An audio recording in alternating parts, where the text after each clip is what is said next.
Hi, I'm here to talk about the Century of Progress House of Tomorrow.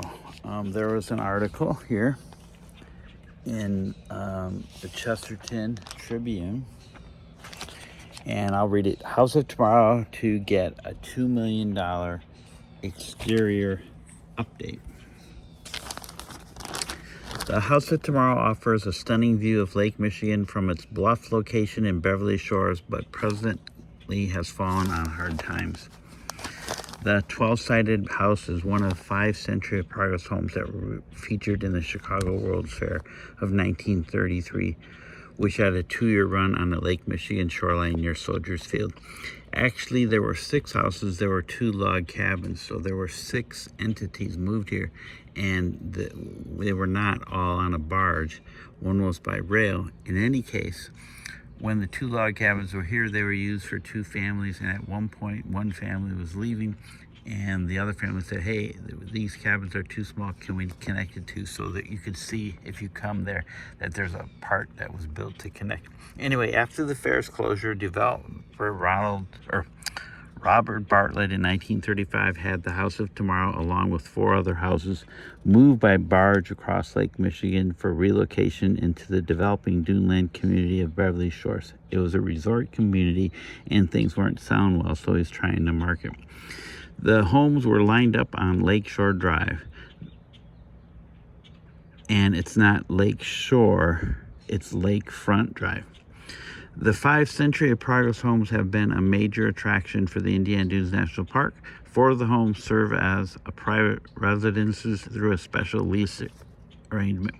But the House of Tomorrow, which architecturally and historically may be the most significant, has been unoccupied for at least a decade. The building's most distinctive features, its ceiling to floor windows, is not obscured by weathered plywood and coverings.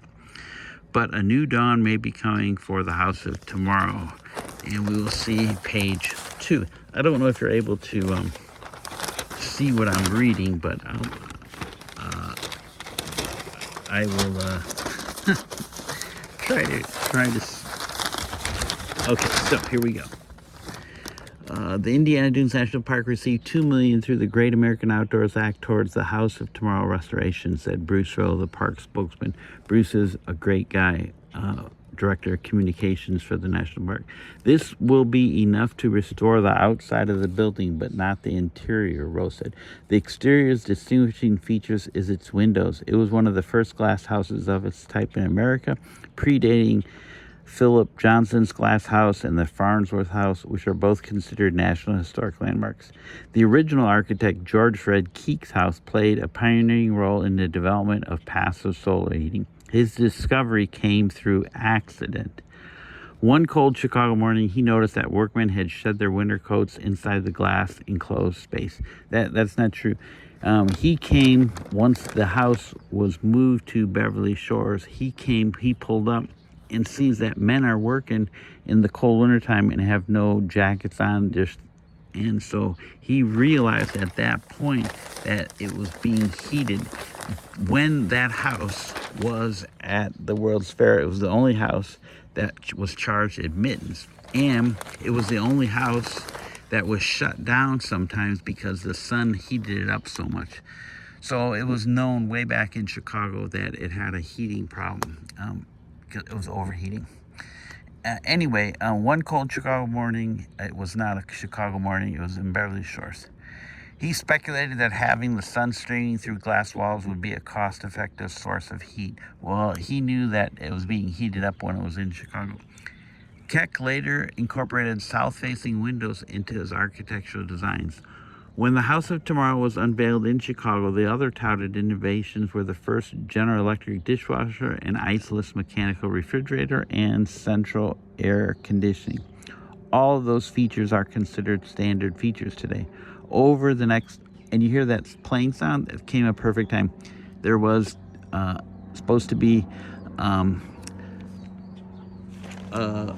port underneath the house where the plane could land. When it was first assembled there and the plane was rolled to it, it was too high.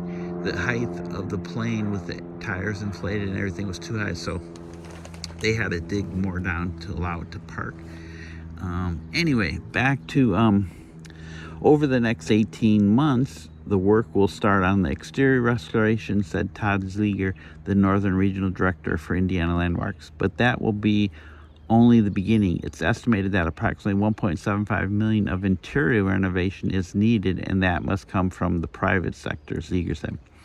A person who wanted to do that lease back, where they have money that's proven that they have money and they can dedicate it to this, they would be able to lease it for $1, but they have to do all that work.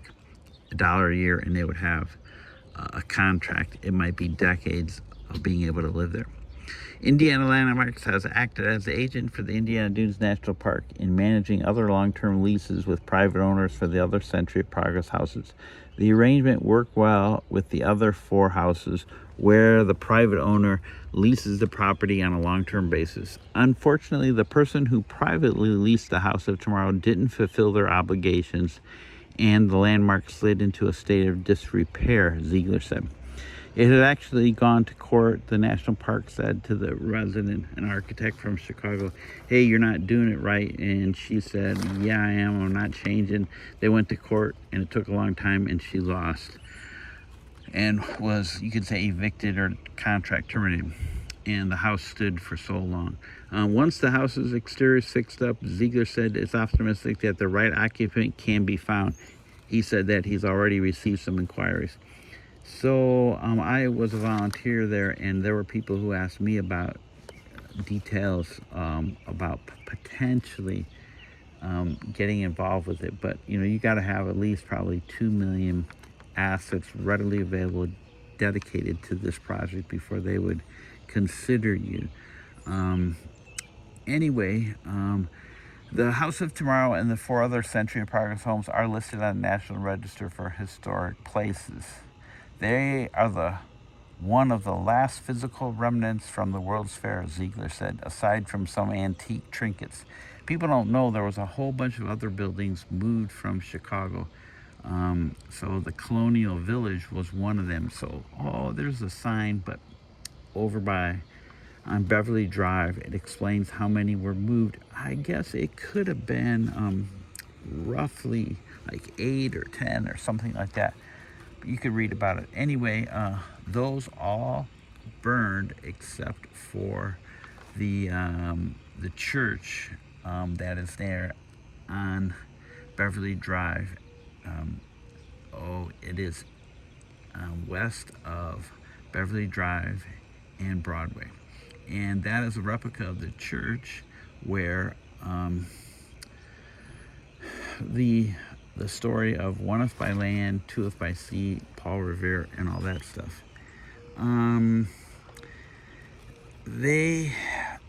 This year, they intend to have the House of Tomorrow open during the annual Century of Progress tours in late September, Rose said. Ziegler said whenever he's in Beverly Shores, he said it never fails at any time of the year people will stop by the homes to read the interpretive manuals.